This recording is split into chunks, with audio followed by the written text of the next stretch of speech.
Olá, boa noite. Boa noite. O plenário do Senado começa a debater reforma da Previdência. Filho de ex-ministro Edson Lobão é preso em nova fase da Lava Jato.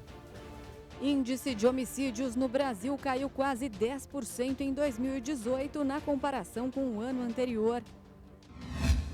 Parlamento confirma nova derrota para o primeiro-ministro Boris Johnson e rejeita eleições antecipadas. E você vai conhecer a biblioteca comunitária que em 14 anos já mudou a vida de milhares de pessoas em São Paulo.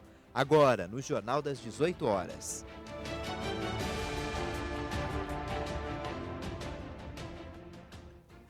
O boletim médico divulgado hoje revelou que o quadro clínico do presidente Jair Bolsonaro está evoluindo muito bem. No último domingo, o presidente foi submetido a uma cirurgia para correção de uma hérnia no Hospital Nova Star, na zona sul de São Paulo. De acordo com a equipe médica, Bolsonaro apresenta contínua melhora, dormiu bem e acordou disposto. Ele também faz sessões de fisioterapia e caminhadas nos corredores do hospital, como mostra esse vídeo, divulgado pela Presidência da República.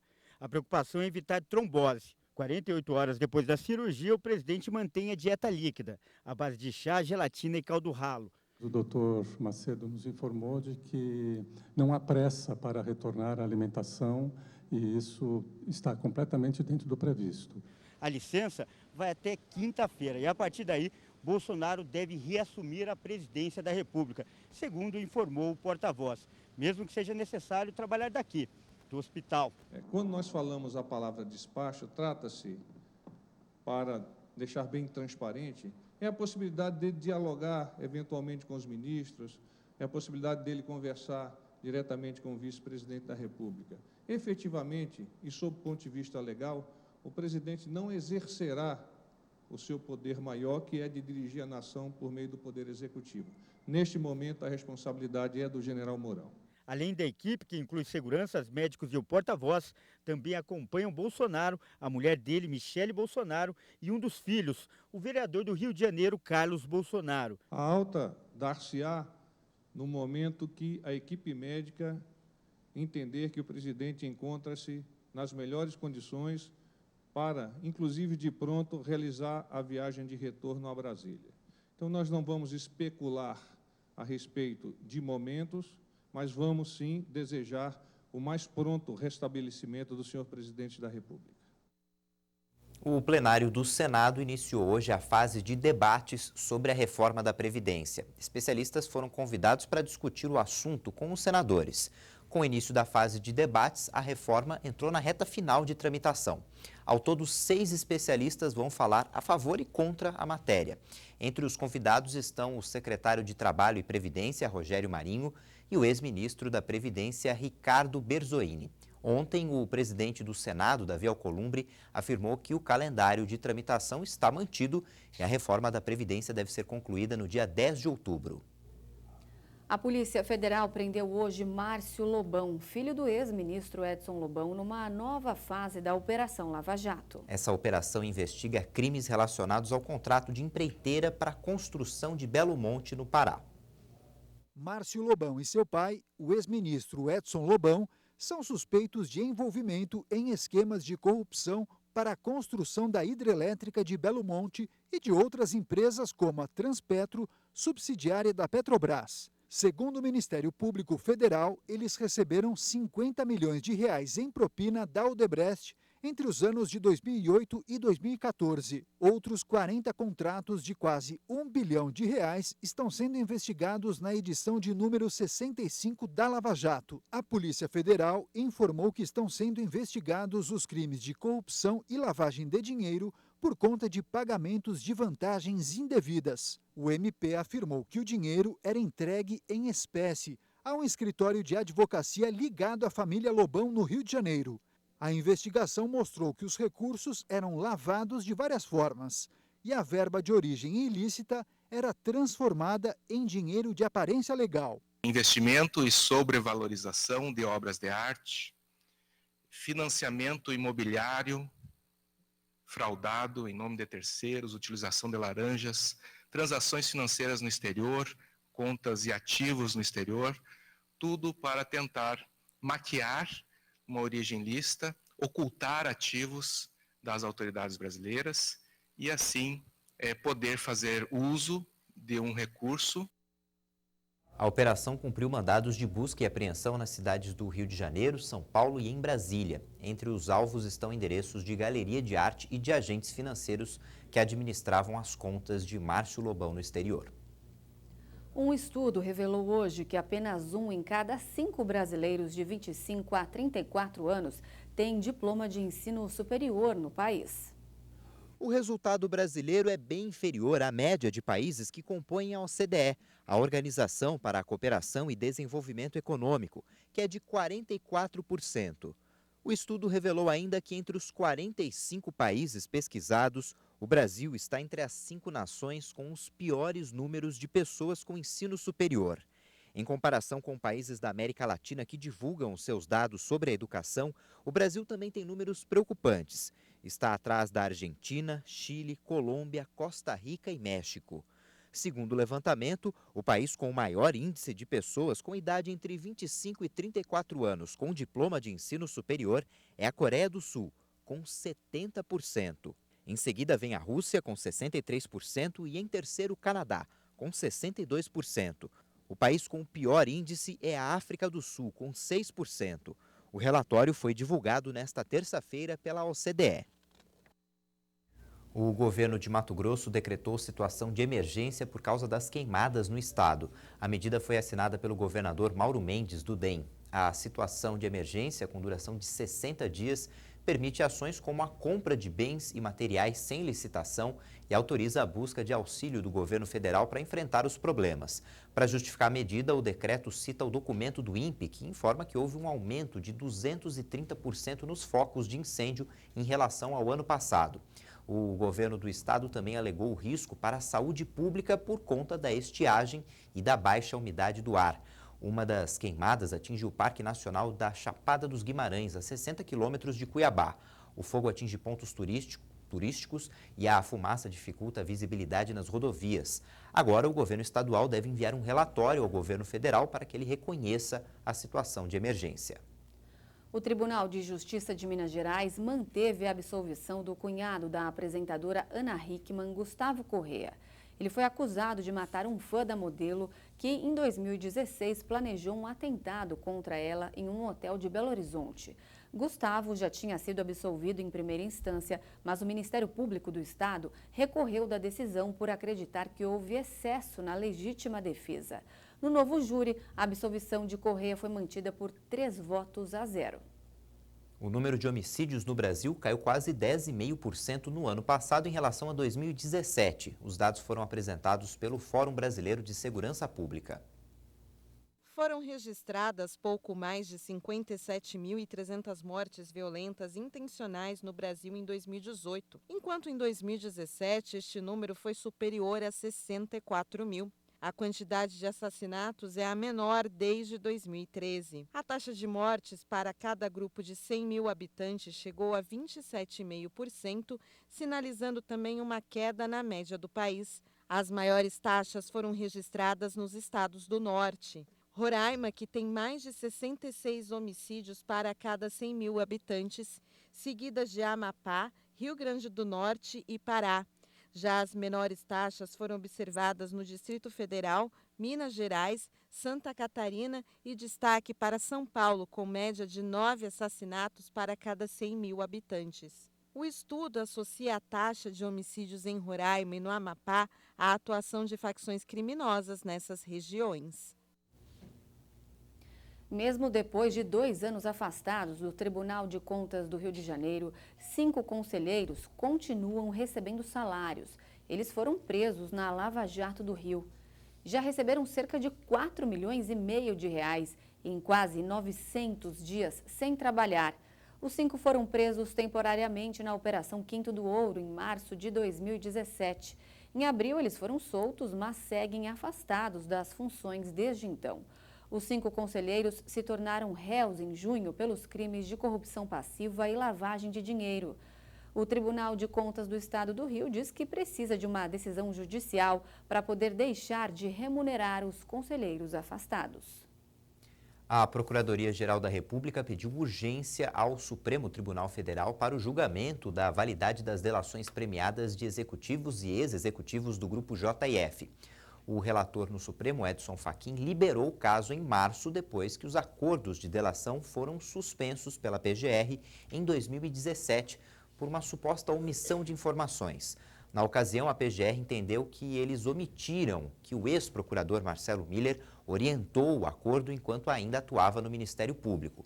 Joesley e Wesley Batista, Francisco de Assis e Ricardo Saldi negaram que isso tivesse acontecido. O mandato da procuradora Raquel Dodge à frente da PGR acaba no próximo sábado. O subprocurador Augusto Aras, escolhido para assumir o cargo, ainda vai passar por uma sabatina no Senado. O presidente do STF, Dias Toffoli, é quem deve marcar esse julgamento das delações premiadas, mas ainda não sinalizou uma data. O Conselho Nacional do Ministério Público negou hoje o afastamento cautelar do procurador Deltan Dallagnol, coordenador da Força Tarefa da Lava Jato em Curitiba. O pedido de afastamento foi solicitado pelo senador Renan Calheiros, que acusou o procurador de ter atuado politicamente ao se manifestar sobre a eleição no Senado. O pedido foi negado por unanimidade, com apoio dos 12 conselheiros presentes. O plenário também adiou a análise sobre a abertura de um processo sobre o caso após um pedido de vista. Você já ouviu falar da síndrome mão-pé-boca? É uma infecção que atinge principalmente as crianças e é altamente contagiosa. Todos os anos, 150 mil novos casos da síndrome são registrados no país. Os pontinhos vermelhos apareceram nos pés e nas mãos. Pedro também começou a reclamar de incômodo na boca. Ele começou a parar de mamar, né? E não queria mais comer nada. E aí ele reclamou que estava doendo a garganta.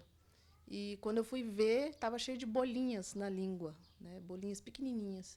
E na garganta tinham 2 aftas, parecia 2 aftas. Logo veio o diagnóstico. Pedro pegou a síndrome mão-pé-boca, uma doença viral. O que causa essa síndrome, esse conjunto de sinais e sintomas, nada mais é do que um vírus da família dos enterovírus. Entero fala a favor de intestino, fazem parte da flora intestinal. Quando o sistema imunológico da criança cai um pouquinho, acaba-se tendo a manifestação dessa síndrome mão-pé-boca. Por ano, o Brasil registra 150 mil novos casos da doença. A síndrome é altamente contagiosa. Se tem um caso num ambiente fechado, numa escolinha, numa creche, muito provavelmente as outras crianças terão essa mesma síndrome. O paciente precisa tomar medicação por cerca de 1 semana, até que os sintomas comecem a desaparecer. A síndrome atinge basicamente as crianças. E um detalhe, a doença pode se manifestar por mais de uma vez. Ela não vai pegar com todas as manifestações tão evidentes como na primeira vez. É comum a febre, a falta de apetite. Vai ter outras vezes, mas de uma maneira mais branda, mais leve. Veja a seguir, presidente dos Estados Unidos, Donald Trump, demite assessor de segurança nacional. Os detalhes em instantes. Até já!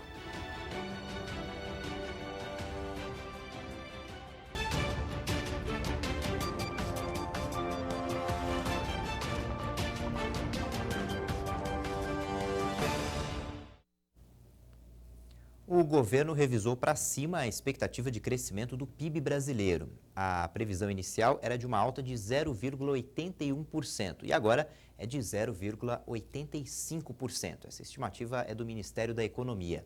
O governo também reduziu a estimativa da inflação. O Índice Nacional de Preços ao Consumidor deve cair de 4% para 3,7% este ano. A safra de grãos no Brasil deve fechar o ano com um crescimento de quase 6%. A informação é do IBGE, que fez um levantamento da produção agrícola. A safra deve ser recorde, com quase 240 milhões de toneladas neste ano, superando a de 2018 em mais de 13 milhões. A produção de milho deve puxar esse crescimento, enquanto as lavouras de soja e arroz devem diminuir o ritmo da produção. O presidente dos Estados Unidos, Donald Trump, anunciou que demitiu seu assessor de segurança nacional, John Bolton. Confira agora em um giro de notícias internacionais. Trump Trump justificou que a decisão foi motivada por fortes discordâncias sobre muitas sugestões que teriam sido feitas pelo político. John Bolton é conhecido pelas posições duras a respeito de países como Venezuela, Cuba, Irã, Rússia e Coreia do Norte. O presidente norte-americano informou que um substituto vai ser nomeado na próxima semana. A imprensa dos Estados Unidos divulgou que a CIA retirou o espião de mais alta categoria na Rússia em 2017, meses após a chegada de Donald Trump à Casa Branca, por considerar que a segurança dele havia ficado comprometida. Washington recrutou o informante décadas atrás, quando ele era um funcionário médio no Kremlin, mas com o passar dos anos ele chegou a uma posição influente, com acesso ao presidente Vladimir Putin e à tomada de decisões. O Kremlin confirmou que empregou o homem, mas negou que ele tivesse contato com Putin. O parlamento britânico rejeitou pela segunda vez a proposta do primeiro-ministro Boris Johnson de convocar eleições antecipadas para sair do impasse do Brexit. Ele precisava do apoio de 2/3 da Câmara de 650 cadeiras, mas obteve apenas 293 votos. Antes da votação, Johnson disse que se recusa a pedir um novo adiamento, ainda que ele seja obrigado por lei a fazer isso, caso não consiga um novo acordo com a União Europeia. Por determinação do primeiro-ministro, as duas câmaras ficarão fechadas até o dia 14 de outubro, 2 semanas antes da data marcada para o Brexit. A alemã Ursula von der Leyen apresentou a equipe que vai ajudá-la a enfrentar os desafios à frente da Comissão Europeia, como a mudança climática, o Brexit ou o relacionamento com os Estados Unidos. A partir de novembro, ela vai se tornar a primeira mulher a ocupar o cargo. A conservadora divulgou as pastas que vão ocupar cada um dos 26 comissários do futuro executivo. Não haverá um representante britânico, já que a saída do Reino Unido do bloco está prevista para 31 de outubro. O primeiro-ministro israelense Benjamin Netanyahu prometeu que vai anexar uma parte estratégica da Cisjordânia ocupada se for reeleito em 17 de setembro. Uma autoridade palestina reagiu às declarações do premier e afirmou que, caso decida levar a decisão à frente, Netanyahu vai destruir qualquer possibilidade de paz com os palestinos. A chefe do executivo de Hong Kong, Carrie Lam, pediu aos Estados Unidos que não interfiram nos assuntos internos do território após manifestações solicitando que Washington aumente a pressão sobre Pequim. Na visão de Lam, qualquer mudança nas relações com Washington poderia afetar as vantagens comerciais que Hong Kong mantém com o país norte-americano. A ex-colônia britânica atravessa a pior crise desde sua devolução para a China em 1997. A Força Armada da Venezuela vai iniciar manobras militares na fronteira com a Colômbia por ordem direta de Nicolás Maduro. O presidente afirmou que o governo colombiano tentou interferir no seu sistema de defesa, recrutando os agentes em meio à crescente tensão entre os dois países. No final de agosto, Iván Duque acusou Maduro de abrigar e apoiar dissidentes da extinta guerrilha das Farc.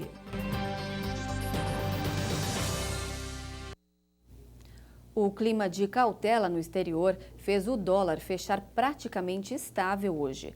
A queda foi de 0,09%, com a moeda norte-americana valendo R$ 4,08. O Ibovespa, o principal índice da Bolsa Brasileira, fechou com queda de 0,14%. Os dados divulgados hoje pelo IBGE mostram que em julho a indústria nacional registrou a terceira queda seguida na produção. O recuo foi de 0,3% na comparação com o mês anterior. No acumulado do ano, o recuo chega a 1,7%, que mantém a indústria no nível de janeiro de 2009. A queda na produção industrial foi registrada em 8 das 15 regiões pesquisadas. As maiores quedas foram no Amazonas e em Pernambuco. Já as maiores altas foram no Rio de Janeiro e em Mato Grosso. Uma biblioteca comunitária dentro de uma favela da Zona Sul de São Paulo está completando 14 anos. Um projeto que ajuda a mudar a vida de muitas pessoas e faz com que elas saiam da estatística, que apontou que 44% dos brasileiros não têm o hábito de ler. Você gosta de ler que tipo de livro? Qualquer um. Qualquer um? Você sabe ler tudo direitinho?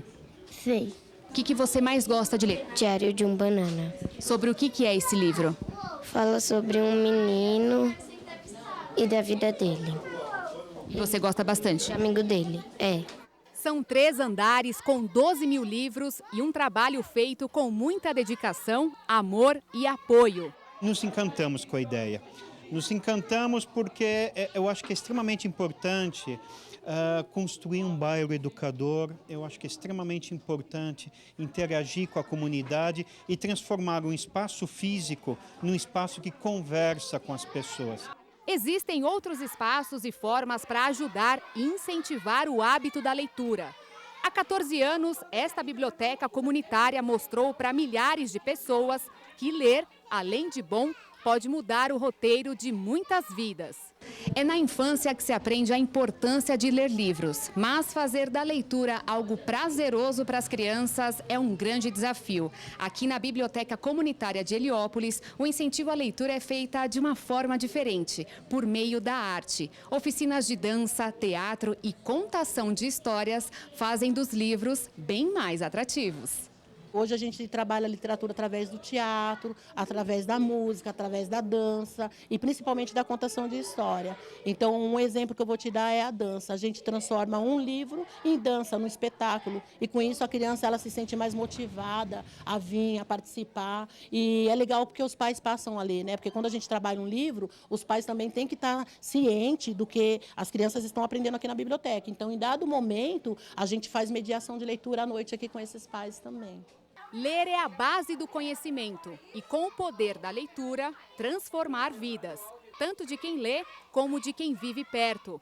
A Núbia é um exemplo. Desde os 6 anos de idade, devorava um livro atrás do outro. O início foi por causa de opção, mas depois virou quase um vício. Um vício bom, é claro. Em casa não tinha televisão. Comecei a descobrir os livros na casa de uma tia minha, né? Que eu vi o primeiro livro com 6 anos. Eu não conseguia ler, porque eu não sabia ler, né? Mas eu queria, pedia para ela ler para mim. Aí eles ficavam jogando para o outro. Lê para ela, fulano, Ismael, né? Fica jogando um para o outro para ler.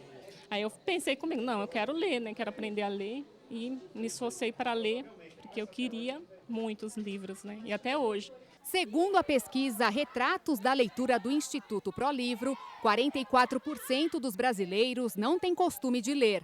A falta de acesso aos livros, como os desta favela da Zona Sul, deve ser uma das explicações para a tendência de deixar os livros fechados. Nós estamos aqui, queremos continuar aqui, trabalhando e participando da comunidade. Ouvindo essas crianças, para mim é música, é maravilhoso.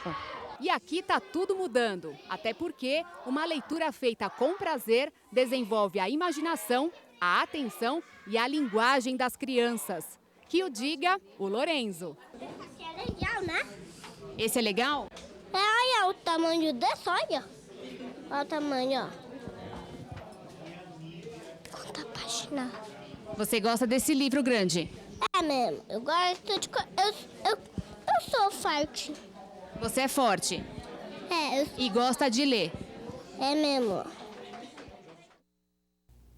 O cachorro-quente é um dos sanduíches mais apreciados no mundo, inclusive aqui no Brasil. E a nossa equipe foi conhecer a cidade brasileira, onde se consome uma média de 40 mil unidades do lanche.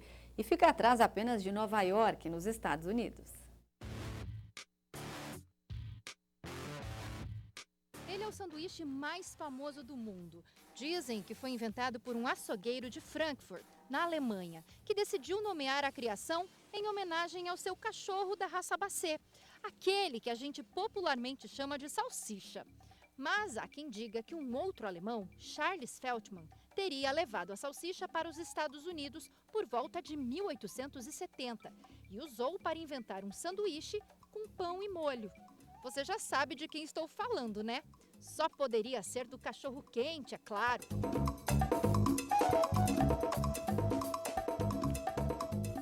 O cachorro-quente caiu no gosto do mundo e no Brasil não seria diferente. E tem uma cidade aqui no nosso país em que o hot dog é muito, mas muito famoso. Aqui no Calçadão tem uma barraquinha de cachorro-quente atrás da outra. Muita gente não sabe, mas Osasco é conhecida como a capital do cachorro-quente. São vendidos por dia uma média de 40 mil lanches. Só perde para Nova York, nos Estados Unidos.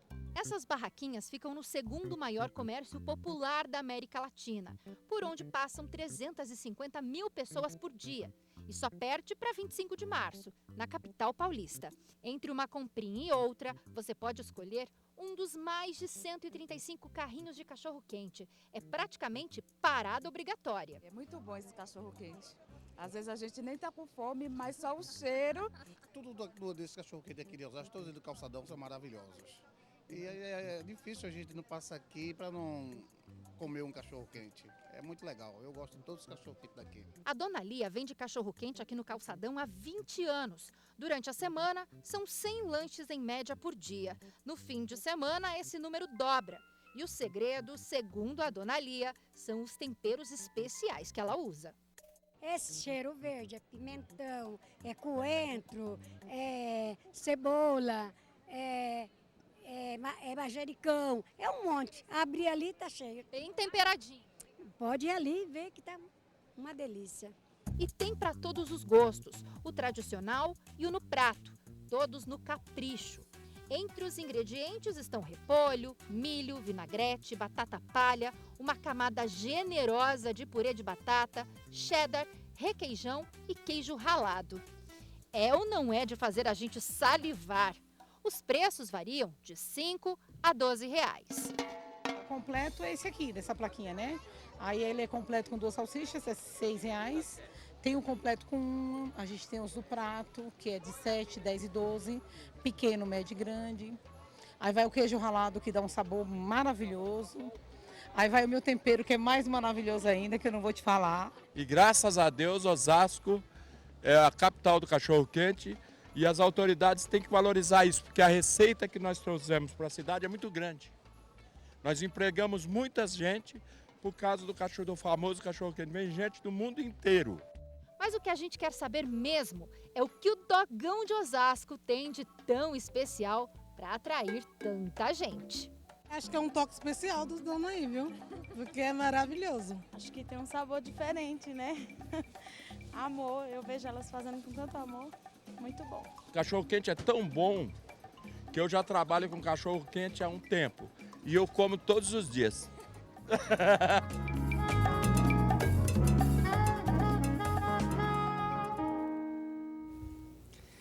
E a gente encerra essa edição com imagens dessa senhora britânica de 77 anos que se tornou a pessoa mais velha a navegar pelo mundo sozinha, sem parar e sem ajuda, depois de passar mais de 330 dias no mar. Centenas de pessoas esperavam por Jane Socrates, que esperavam ela em Vitória, na Colômbia Britânica, no Canadá. Ela estava tentando desde 2016 quebrar o recorde, mas foi obrigada a abandonar os planos por causa do mar agitado, danos a barcos ou então a ferimentos. Mas dessa vez ela conseguiu. Parabéns para ela, boa noite para você e até amanhã. Boa noite, a gente se vê amanhã. Até lá.